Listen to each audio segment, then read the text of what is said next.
21 বছর বয়সী উদীয়মান লেগ স্পিনার ইশাত হোসেন আসন্ন কানাডা গ্লোবাল টি-20 টুর্নামেন্টে টরন্টো ন্যাশনালসের হয়ে খেলবে।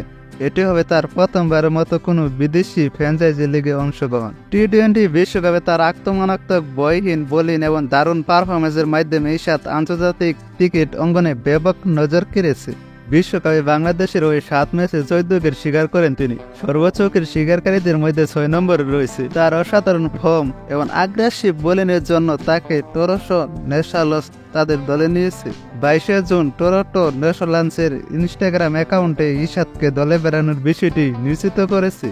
বিশ্বকাপের দলে জায়গা না পাওয়া অলরাউন্ডার মোহাম্মদ সাইফুদ্দিনকে মন্টিও টাইগার দলে নিয়েছে। টি-20 বিশ্বকাপের আগে জিম্বাবুয়ে সিরিজে দীর্ঘ বিরতির পর আন্তর্জাতিক ক্রিকেটে ফিরলেও বিশ্বকাপের দলের জায়গা হয়নি সাইফুদ্দিনের। বিপিএলে সাইফুদ্দিন 15 উইকেট নিয়েছিলেন। তার দল ফরচুন বরিশাল চ্যাম্পিয়ন হয়। কানাডা গ্লোবাল টি-20 টুর্নামেন্ট 25 জুলাই থেকে শুরু হবে।